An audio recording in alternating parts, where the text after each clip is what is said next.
நாம் ஒரு பகுதியை வாசிக்க கேட்டோம். அது பழைய ஏற்பாட்டிலிருந்து சங்கீதக்காரனுடைய ஒரு பகுதி. சங்கீதக்காரனை குறித்து ஒரு சின்ன விடுகதை போடலாம் அப்படின்னு சொன்னால், right person in a wrong place in a wrong time அப்படின்னு சொன்னால் அது ரிசல்ட் சின். Right person in a wrong place in a wrong time, result சின். இது நமக்கு நல்ல அந்த சம்பவம் தெரியும். 51ஆம் சங்கீதத்தில் ஒரு நோட்டோட கொடுக்கப்பட்டிருக்கிறத நம்ம பார்க்கலாம். உதாரணத்திற்கு நம்மை குறித்து ஒரு சில இடங்களில் கூட்டத்தில் அறிமுகப்படுத்துவதற்காக முன்னாடி போகும்போது எழுதி கேட்பாங்க, நீங்கள் யார் அப்படின்னு சொல்லி நம்மளை ஒன்று சின்ன குறிப்பு கொடுப்போம். உடனே அதை வச்சு அங்கே இருக்கிறவங்க நம்மளை அறிமுகப்படுத்துவாங்க. அப்படி 51ஆம் சங்கீதத்தில் சங்கீதக்காரனை அறிமுகப்படுத்துறதுங்கிறது ஒருவேளை ரொம்ப டிஃப்ரெண்ட்டாக அறிமுகப்படுத்தியிருக்கிறாங்க. பத்சேபாள் இடத்தில் பாவம் செய்த பிறகு தாவீது பாடி தாகத்தலைவனுக்கு ஒப்புவிக்கப்பட்ட ஒரு தாவீதின் சங்கீதம். இப்படி நம்ம குறித்து யாராவது ஒருத்தர் அறிமுகப்படுத்தினா எப்படி இருக்கு? நம்மை குறித்து சொல்லும்போது இவர் இந்த இடத்துல இப்படி தட்டிக்கு விழுந்த பிறகு அப்படின்னு சொல்லி அறிமுகப்படுத்தினா அதை சங்கீதக்காரன் அப்படியே அக்செப்ட் பண்ணிக்கிறான். அதை எப்படி பண்ண அவனை மட்டும் இல்லை, ராகத்தலைவனுக்கு ஒப்புவிக்கப்பட்ட தாவீதின் சங்கீதம் எல்லாம் கோரஸாக பாடப்படுறாரு. அப்போ அப்படி ஒரு ஆண்டவர் அது மேலே லவ் வச்சிருக்கிறாரு. அப்படி ஒரு லவ், அது கூட ஒரு லவ் தான், அது கூட ஒரு விசேஷமான அன்பு தான். ஏன்னா அந்த தீர்க்கதரிசியை ஆண்டவர் அனுப்பாவிட்டால் தாவீதுடைய சாப்டர் க்ளோஸ். சாலமோன் இடத்துல ஆண்டவர் அப்படி அனுப்பலை.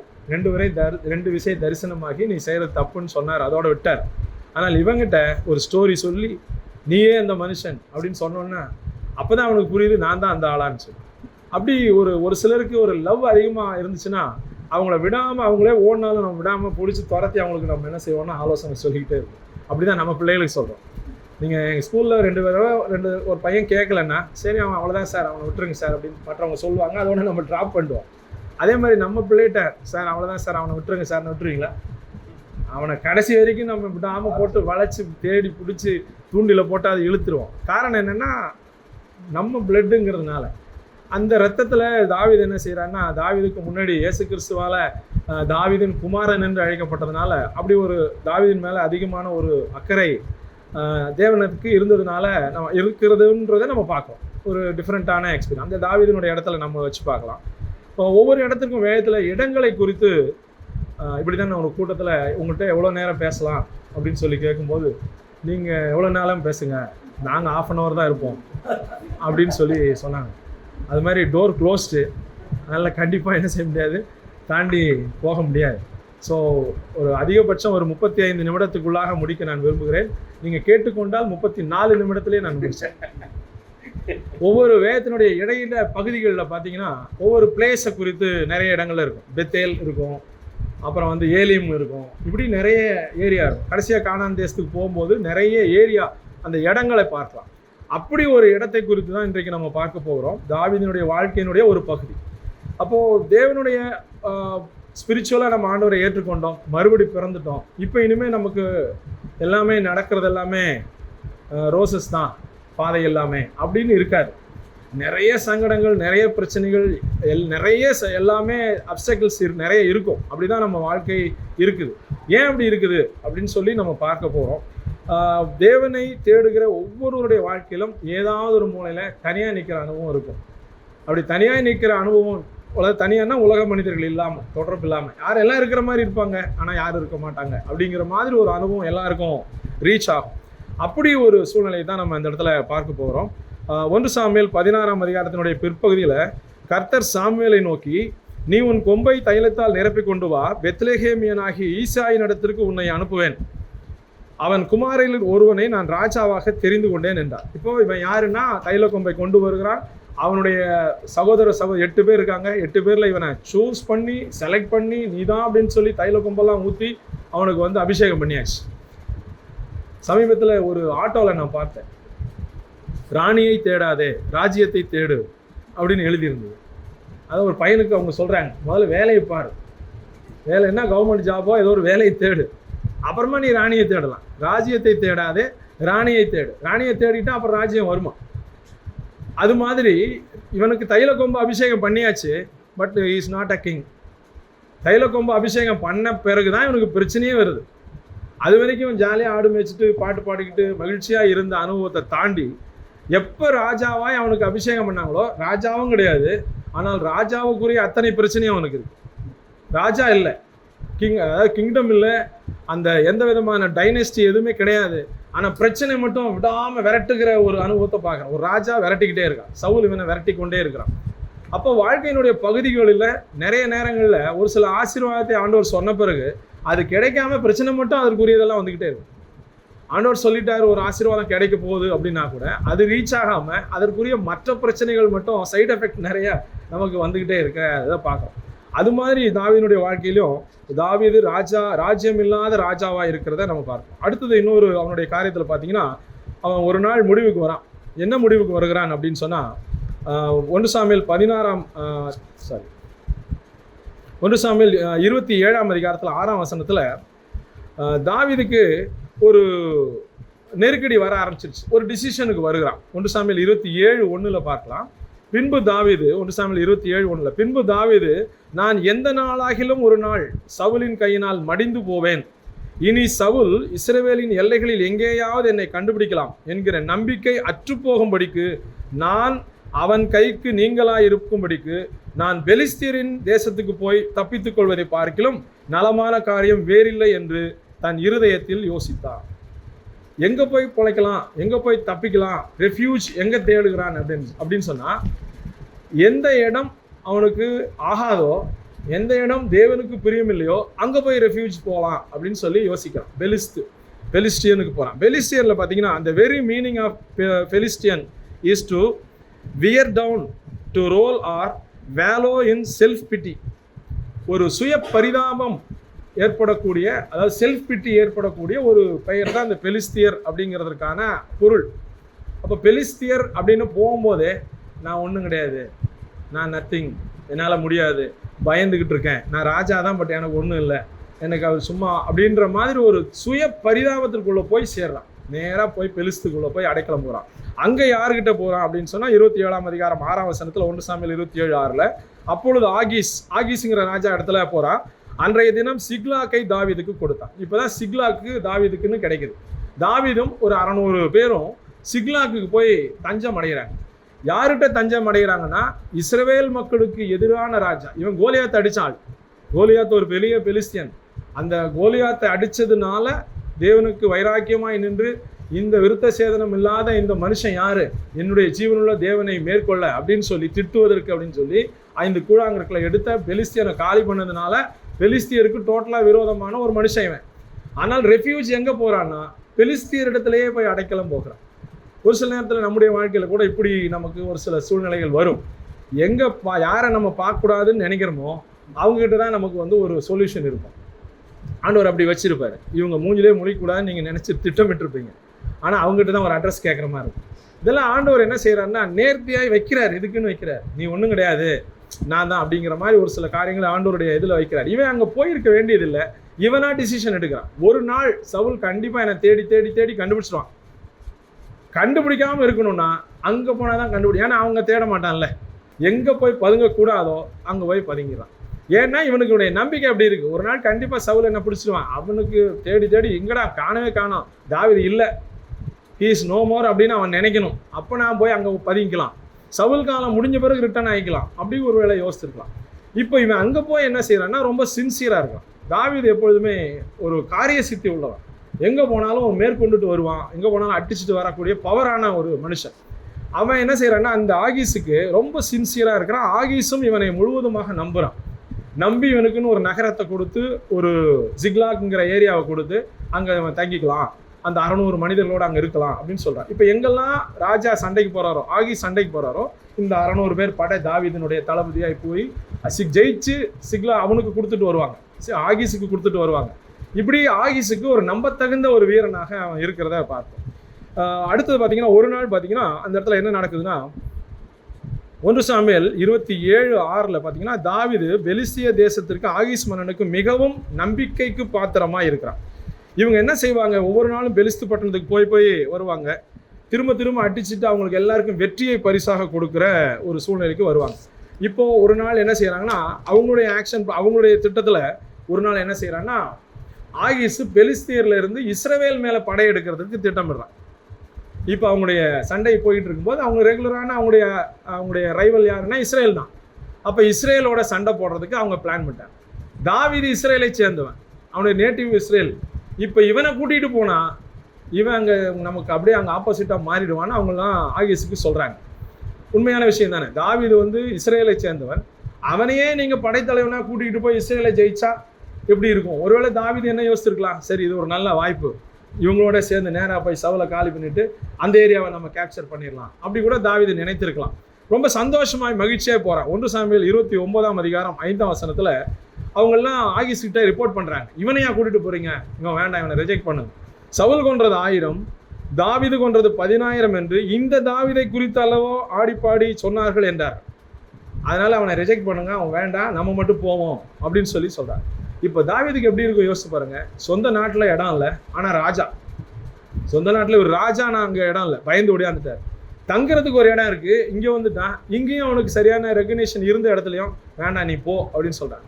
அப்போ போகிற அந்த அந்த சூழ்நிலையில் அவனை என்ன செய்கிறாங்கன்னா, நீ போயிடு அப்படின்னு சொல்லி யார் நம்புனானோ அந்த ராஜாவே என்ன செய்கிறான், அவனை ரிஜெக்ட் பண்ணுறான்.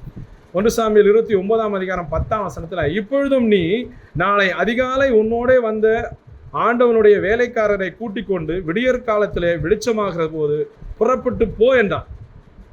எங்களோட வரவனா போ, ரிஜெக்ட் பண்ணிடுறான். அப்போ தாவீதுக்கு எல்லா இடத்துலையும் ரிஜெக்ஷனையே பார்த்துட்டு, ஆனால் இத்தனைக்கு என்னென்னா தைலக்கொம்பு அபிஷேகம் பண்ணி ராஜா. அப்போ அவனுக்கு எப்படி யோசிச்சிருப்பான், படுத்த நைட்டு எப்படி தூக்கம் வந்திருக்கும். எங்கே போனாலும் நமக்கு வந்து இந்த மாதிரி இருக்குது. இப்போ நம்மளாம் சொல்கிறோம்ல, இவன் வந்ததுலேருந்து இவனுக்கு கையால் ஆகலை, எதுவுமே கூடி வரல. ஒரு சிலர்லாம் நம்ம அப்படி சொல்லுவோம், இது வந்ததுலேருந்து நமக்கு நல்லா இல்லை அப்படின்னு சொல்லி. ஒரு சில பொருட்களை சொன்னால் கூட பரவாயில்ல, அதை தூக்கி போடலாம். மனிதர்களை சொல்லுவாங்க, தூக்கி போட முடியாது, கடைசி வரைக்கும் அவங்க கூடயே தான் இருப்பாங்க. அப்போ அது மாதிரிலாம் ரிஜெக்ஷனாக ஒரு சிலர்லாம் ஒரு வீட்டில் பேர் வாங்கியிருப்பான், இவன் வந்ததுலேருந்து தான் ஒன்றுமே இல்லை அப்படின்லாம். ஏதாவது அப்படி மறைச்சி வச்சுருப்பாங்க. இவன்கிட்ட சொன்னால் டபான்னு ஏதாவது சொல்லுவாங்க, காரியம் முடிஞ்சிடும், கெடுத்துருவாங்க அப்படிலாம் மறைச்சி வச்சுருப்பான். நம்ம கூட அது மாதிரி ஒரு சிலர்லாம் அனுபவிச்சிருக்கலாம் நம்முடைய காலங்களில், சின்ன இள வயதுலலாம். நான்லாம் அப்படி அனுபவிச்சிருக்கேன். ஒரு சில விஷயங்கள்லாம் மறைச்சி வச்சுருப்பாங்க, நமக்கு மட்டும் தெரியாது. ஏன்னா ஏதாவது சொல்லுவோம், டப்புன்னு நின்றுடும், அதோட நின்றுடும். அதான் நின்றுடும்னா நிற்கணும்னு நம்ம சொல்கிறது இல்லை, நம்ம இயல்பாக சொல்லுவோம், தானாக அது ஸ்டாப் ஆகிடும். அந்த மாதிரி ஒரு சூழ்நிலையில் ரிஜெக்ஷனில் தாவீது இருக்கிறத பார்க்க. இப்போது திரும்பி சிக்லாக்கு வரான். அது அவனுடைய இடம் இல்லை, அவன் டெம்பரரியாக தங்குற இடம்.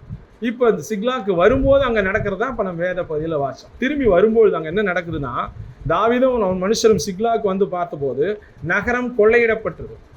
டோட்டலாக அப்படியே எல்லாத்தையும் வைப் அவுட் பண்ணி வாரி எடுத்துகிட்டு போயிட்டாங்க. தாவீதினுடைய 2 ஒய்ஃபு, அங்கே இருக்கிற 600 பேருடைய மகன், அந்த அவங்களுடைய குடும்பம், அவங்களுடைய பொருள் எல்லாத்தையும் வாரிட்டு எடுத்துகிட்டு போயிட்டாங்க. இப்போ அங்கே வந்து வாரி எடுத்துகிட்டு போயிட்டு தீக்கிரை ஆகிட்டான், கொளுத்திட்டான். வெறும் தரை இருக்குங்க. இப்போ வந்து தங்குறதுக்கு இடம் இல்லை, படுக்கிறதுக்கு இடம் கிடையாது. இப்போ ஏற்கனவே ராஜா அங்கே இடம் இல்லை, இங்கே வந்து தங்குறதுக்கு ஒரு சின்ன இடம் கிடச்சிது, இதுவும் இல்லை. மக்கள் ஆதரவு இருந்துச்சு, ராஜா இங்கே இருக்கிற ஆகீஸ் ஆதரவு இருந்துச்சு, அதுவும் இல்லை. வந்து தங்குறதுக்கு இதுவும் இல்லை. அப்போ எம்டியாக தனியாக ஒரு ஆள் நிற்கிறது, அந்த நிற்கும் போது அந்த ஒரு மாதிரி ஒரு கஷ்டப்படுற அந்த சூழ்நிலையை நம்ம இந்த இடத்துல தாவீது இடத்துல பார்க்கணும். என்ன நடக்குது அப்படின்னு சொன்னால், தாவீதும் அவனோடு இருந்த மனுஷரும் குமாரரும் குமாரத்திகளும் மனைவிகளும் சிறைபிடித்து கொண்டு போகப்பட்டார்கள். அவங்கள வந்து கொண்டு போயிட்டாங்க. இப்போ இந்த இடத்துல ஆண்டவர் என்ன செய்கிறாருன்னா, அவங்கள கொலை பண்ணி அங்கேயே போட்டிருக்கலாம். அங்கே ஒரு சொல்யூஷன் வைக்கிறாரு. இவங்க எல்லாத்தையும் எடுத்துகிட்டு போயிருக்காங்க.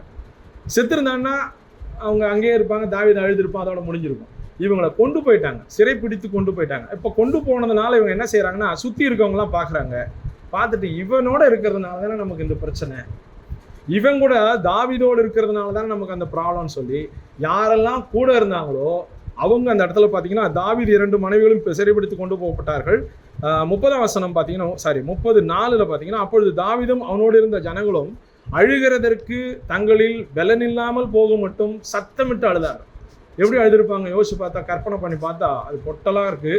இப்போ நீங்கள் அதை வந்து அப்படியே சாட் ஜிபிடியில் போட்டு ஒரு நகரம், எரிஞ்ச நகரம், எல்லாம் கும்பலாக நின்று அழுகுறாங்க அப்படின்னு ஒரு ப்ராம்ப்டை எழுதி போட்டோம்னா ஒரு படம் நமக்கு கொஞ்சம் நேரம் கழிச்சு டவுன்லோட் ஆகிடும். எப்படி இருக்கும், அப்படியே அங்கே நின்று மூலையிலெல்லாம் அப்படியே போன்னு சத்தம் போட்டு அழுதுருப்பாங்க. அதை நம்ம வாழ்க்கையில் யோசிச்சு பாருங்கள், எல்லாரும் விட்டுட்டாங்க, கைவிட்டாங்க, சத்தமிட்டு அழுகுறாங்க, எல்லாருமே சேர்ந்து. இந்த அழும்போது சேர்ந்து அழுகுறாங்க. அடுத்த செகண்ட் என்ன நடக்குதுன்னா, 30:6 பார்த்தீங்கன்னா, தாவீது மிகவும் நெருக்கப்பட்டான். சகல ஜனங்களும் தங்கள் குமாரர் குமாரத்திகளின் நிமித்தம் மன கிளேசமானதினால் அவனை கல்லெறிய வேண்டும் என்று சொல்லி கொண்டார். எல்லாம் அழும்போது சேர்ந்து எழுந்தாங்க. லாஸ்ட் ஒன்றா தான், எல்லாத்துக்கும் ஒன்றா தான் இழப்பு நடக்குது. ஆனால் அதற்கு காரணம் இவன் தான் சொல்லி எல்லாரும் சுற்றி இருக்கவங்களாம் கல் எடுத்துட்டாங்க.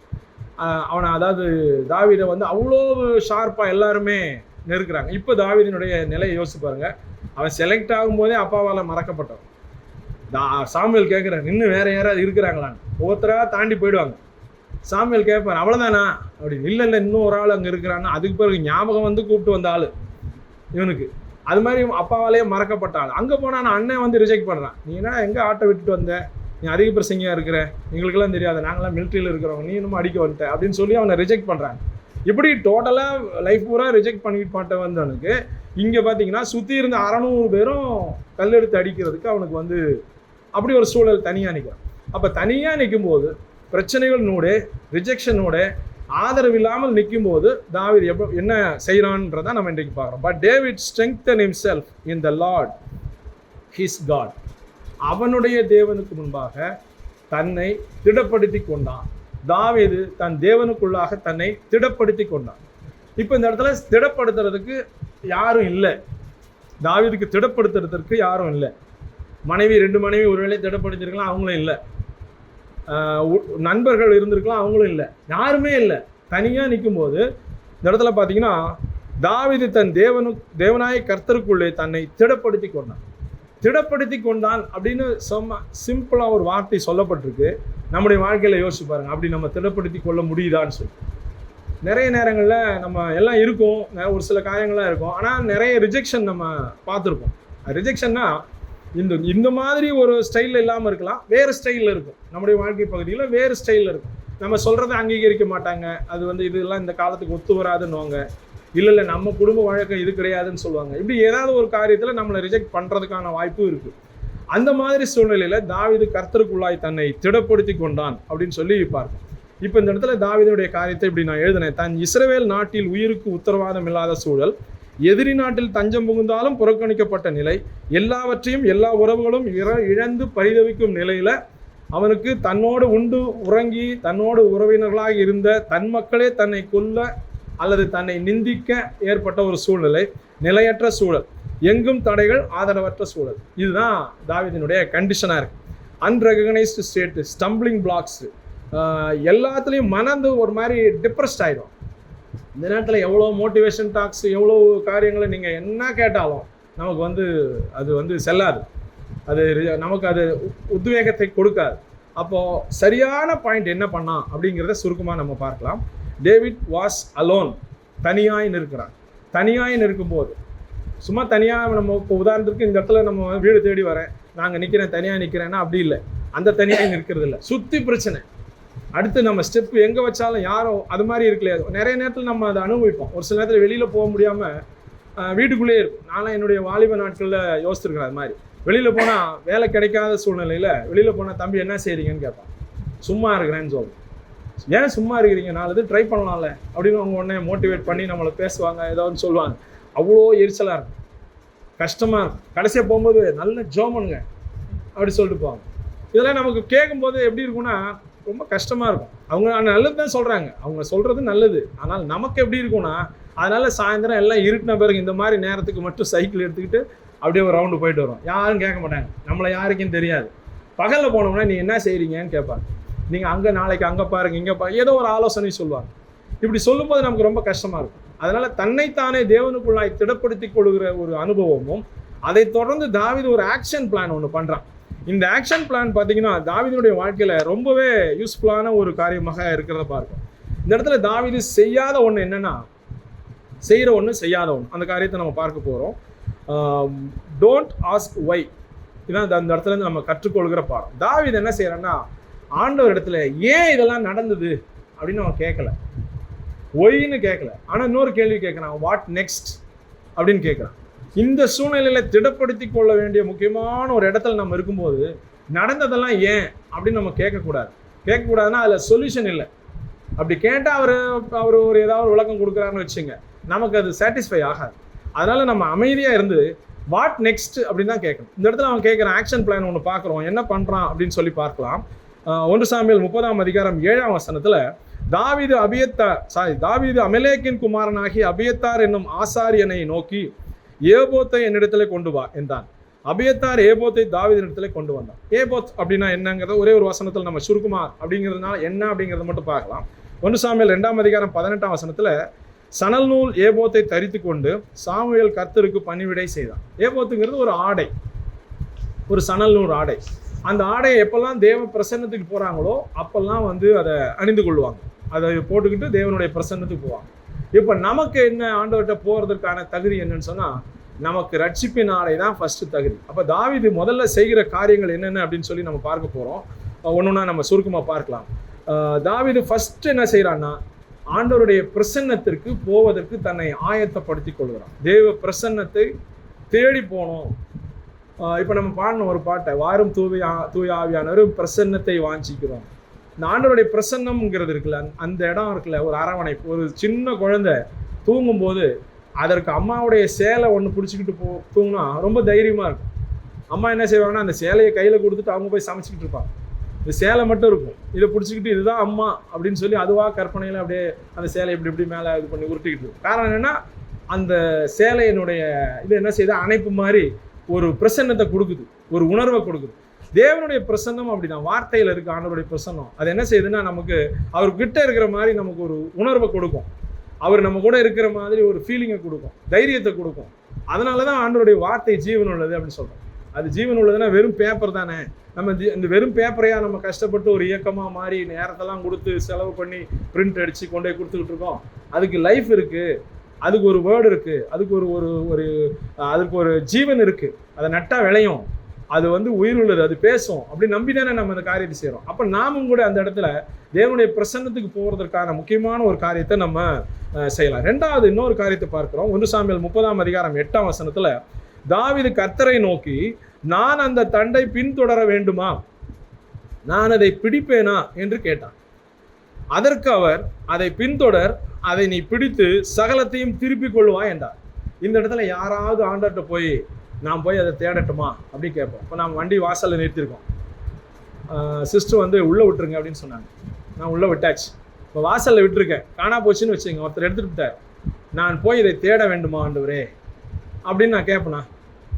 கண்டிப்பாக தேடுவேன். ஏன்னா என்னோட இழப்பு அந்த மாதிரி. தாவீது ஆண்டவர்கிட்ட அதுக்கு போய் கேட்குறான், நான் அதை பின்னாடி போகட்டுமா? அப்போ எந்த அளவிற்கு தேவனோட ஒரு இன்டிமேசி அவனுக்கு இருக்குந்தா, நான் அதை தேடி போகட்டுமா? ஒருவேளை ஆண்டவர் வேணான் இருந்தா, வேணாம்பா அது 2 போனால் போட்டோம், ஒய்ஃப் 2 போனால் போட்டோம், இவங்களாம் போனால் போட்டோம், நான் வேற நல்லதாக தரேன்னு ஒருவேளை ஆண்டவர் சொல்லியிருந்தா. சும்மா ஒரு ஃபன்னுக்கு சொல்கிறேன், அப்படியெல்லாம் சொல்ல மாட்டேன். ஆண்டவர் முதல்ல கொடுக்கும்போதே நல்லது தான் கொடுத்துருப்பார். ஏன்னா வானத்திலிருந்து வரக்கூடிய எந்த ஒரு நல்ல ஈவும் ஜோதிகளின் பிதாவினிடத்திலிருந்து வருதான். நல்ல மனைவி கர்த்தர் அருளும் ஈவு. அப்போ ஈவு எங்கேருந்து வருதுன்னா, ஜோதிகளின் பிதாவினிடத்துலேருந்து வருது. ஜோதிகளின் பிதாவினிடத்துல நல்ல ஈவு தான் தவிர வேற ஈவே வராது. நல்ல கிஃப்ட் தான் வரும். அதனால் கிடைத்திருக்கிற கிஃப்ட் வந்து பெஸ்ட் அப்படின்னு நம்ம வச்சுக்கலாம். உதாரணத்துக்கு சொல்கிறேன், சும்மா ஃபன்னுக்கு சொல்கிறேன். ஒருவேளை அவன் கேட்காம ஆண்டவர் போகக்கூடாதுன்னு சொல்ல மாட்டார்னு அப்படின்னு நல்லா தெரியும். தைரியம், அதாவது என்னென்னா, ஒரு அஷூரன்ஸை வாங்குறான். இப்போ நான் இருக்கிறேன் அப்படின்னு அந்த அஷூரன்ஸை அவன் கேட்டு பெறான், வாங்குறான். இப்போ முதல்ல எடுத்தோன்னே தேவ பிரசன்னத்தை தேடுறான். ரெண்டாவது ஆண்டவருடைய வார்த்தையை வந்து அப்படி அந்த வார்த்தைக்கு ஒரு முக்கியத்துவத்தை கொடுத்து, நீங்கள் சொல்லுங்கள் நான் போகிறேன், நீங்கள் செய்யுங்க நான் செய்கிறேன், சொல்லுங்கள் நான் போகிறேன் அப்படி நிற்கிறான். சொல்லாமையே ஓட வேண்டிய இடம் இவனுக்கு, ஆக்சுவலாக சொல்லாமையே தேடி ஓட வேண்டிய இடம். சொல்லுங்க நான் போகிறேன் அப்படின்னா, அப்போ அந்த சொல்லுக்கு எவ்வளோ முக்கியத்துவம் அப்படிங்கிறத நம்ம பார்க்குறோம். ஏன்னா நான் பாட்டுக்கு ஒன்றும் எனக்கு கிடைக்காது, நீங்கள் சொன்னால் கிடைக்கும். இப்போ உதாரணத்துக்கு நீ போன்னு மட்டும் அவர் சொல்லலை, நீ தண்டை போ பிடித்துக்கொள்வாய் அப்படியே எப்படி சொல்கிறாருன்னா, அவர் அதை பின்தொடர், அதை நீ பிடித்து சகலத்தையும் திருப்பிக் கொள்வாய். அரணுக்குள் திரும்புங்கள் அப்படின்னு ஒரு வார்த்தை இருக்கும். அலியாங்கிற வார்த்தை பாட்டெல்லாம் எழுதியிருப்பார் ஜான் ஜெபராஜ். அலியா, அரணுக்கு திரும்புங்கள். இந்த ரிட்டர்ன் வர்றது இருக்குல்ல, திரும்ப வர்றது இருக்குல்ல, அது ஒரு பெரிய சந்தோஷமான ஒரு விஷயம்தான். அதனால தான் மனம் திரும்புகிற ஒரு பாவை நிமித்தம் பரலோகத்தில் சந்தோஷம். அப்போ அதாவது ஒன்று போயிடுச்சு திரும்ப காணோன்றது, அப்பா வந்து 2வது பையன் போயிட்டு ரிட்டர்ன் ஆகுது இருக்குல்ல, அது ரொம்ப மகிழ்ச்சியை தரும். இருக்கும்போது சந்தோஷத்தை பார்க்கல, ரிட்டர்ன் ஆன அந்த பையன் வந்தோடனே அப்பாவுக்கு சந்தோஷம் தாங்க முடியல. இவர் ஓடி போய் அவனை அப்படியே கூப்பிட்டு வந்து, அவனுக்கு அதை கொடுங்க, ட்ரெஸ்ஸை கொடுங்க, மோதிரத்தை கொடு, செருப்பை கொடு, அவனுக்கு செலிப்ரேஷன் கொடு. இந்த திரும்பி வர்றதுங்கிறது முன்னாடி மகிழ்ச்சியை விட ரெட்டிப்பான மகிழ்ச்சியை கொடுக்கும். இவனுக்கு என்ன, சகலத்தையும் திருப்பி கொள்வாய் அப்படின்னு சொல்லி ஆண்டவருடைய வார்த்தையை கேட்குறான்.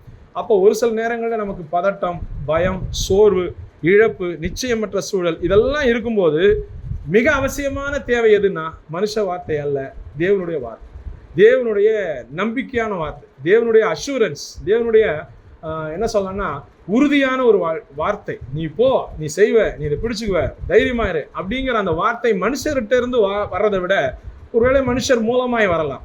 தேவனிடத்திலிருந்து தேவனுடைய வார்த்தையாய் அது வரும்பொழுது மிக நேர்த்தியாய் நம்ம அதை பெற்றுக்கொள்வோம்.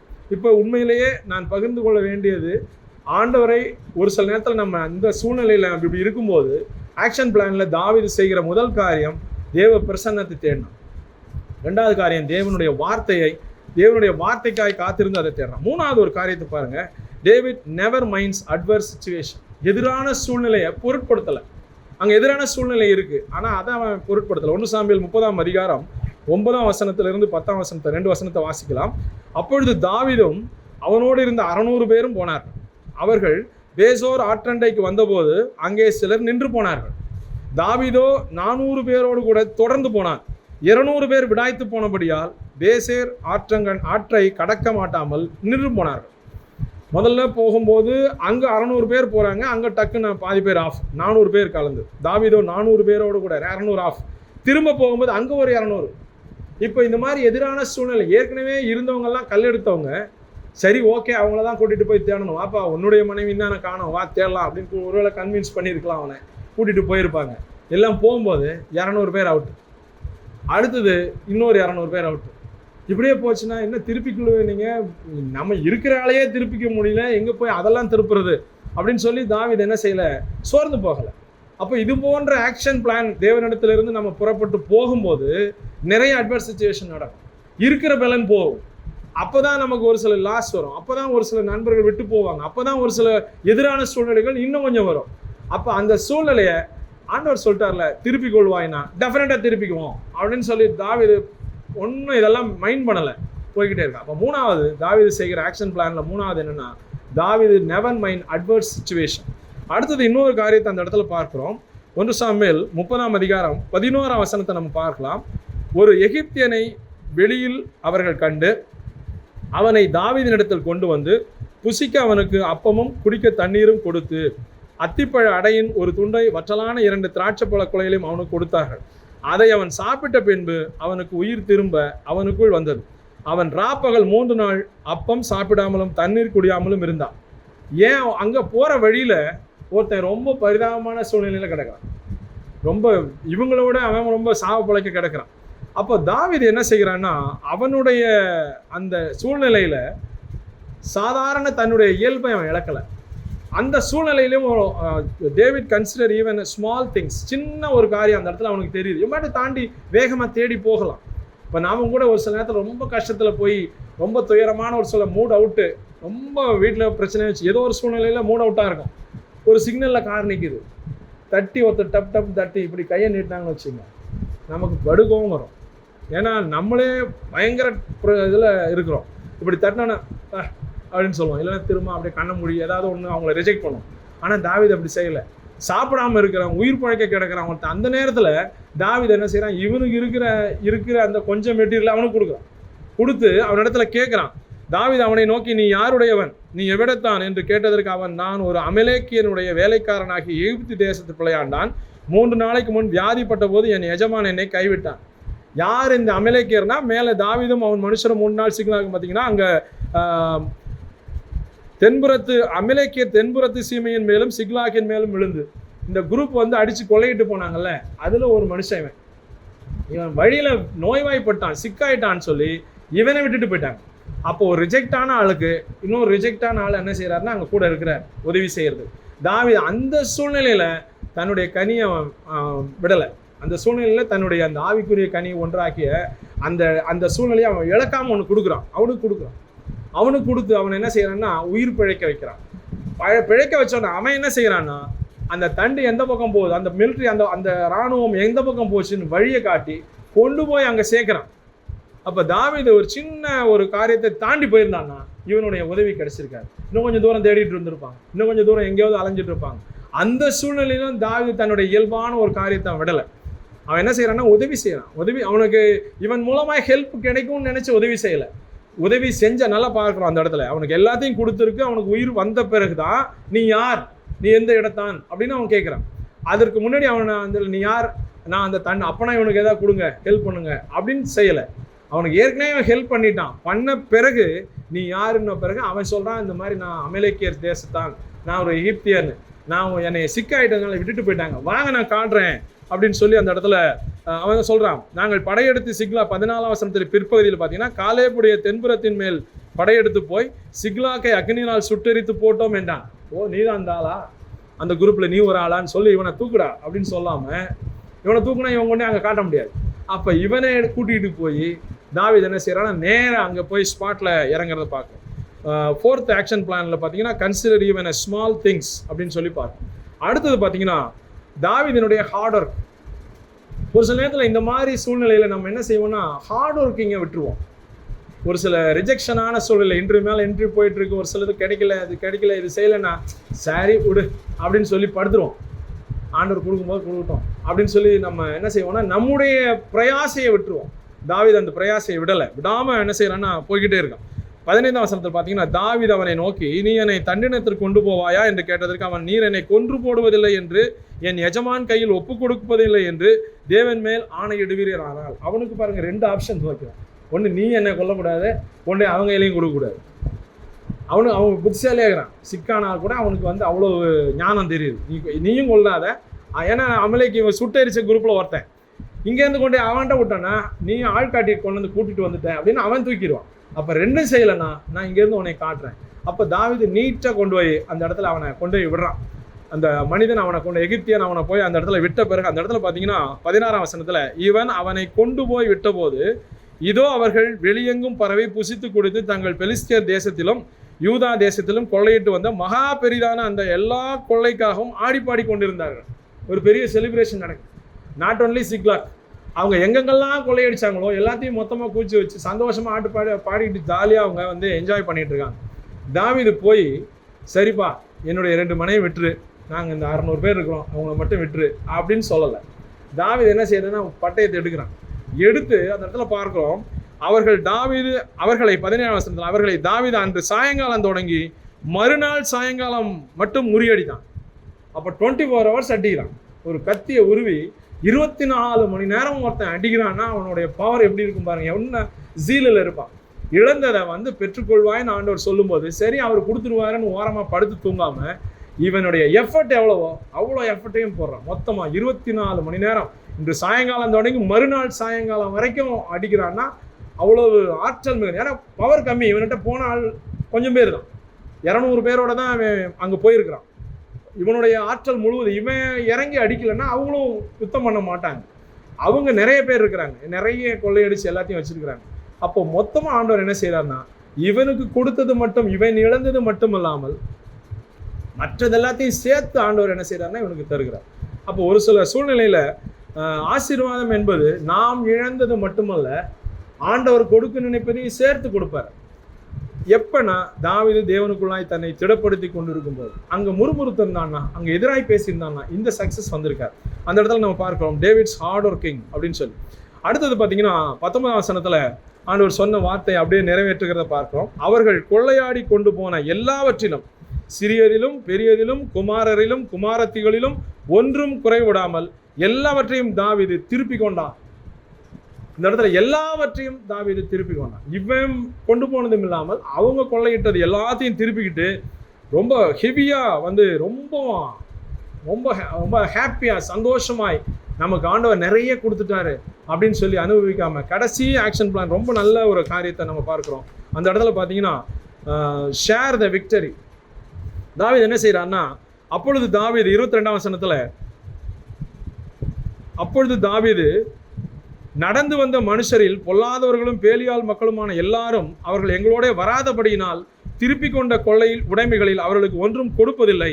அவர்களில் ஒவ்வொருவரும் தன் தன் மனைவியும் தன் தன் பிள்ளைகளையும் அழைத்து கொண்டு போகட்டும் என்றார்கள்.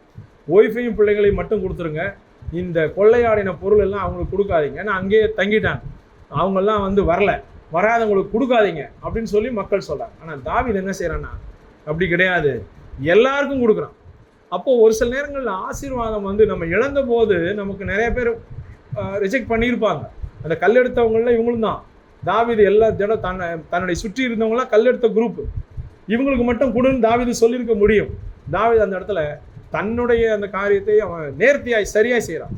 அவன் ஒரு ஆசீர்வாதத்தின் வாய்க்கால் என்பதை அந்த இடத்துல நிரூபிக்கிறான். ஆண்டவர் சொல்கிறார் ஆபிரகாமை நோக்கி, நீ உனக்கு ஆசீர்வதித்து உன் பேரை பெருமைப்படுத்துவேன், நீ ஆசீர்வாதமாய் இருப்பாய். பிளஸட் மட்டும் இல்லை, அதாவது அவன் பிளஸ்ஸிங் இல்லை, அவனே பிளஸடா மாறுறான், அவன் ஒரு பிளஸ்ஸிங்கா மாறுறான். அதாவது ஆசீர்வாதமாக இருப்பாய், உனக்குள் உன் சந்ததி ஆசீர்வதிக்கப்பட்டிருக்கும். அப்படின்னா தாவீது ஆசீர்வதிக்கப்பட்டவன், ஆபிரகாம் ஆசீர்வதிக்கப்பட்டவன் மட்டுமல்ல, ஆசீர்வாதமாக இருக்கிறான்.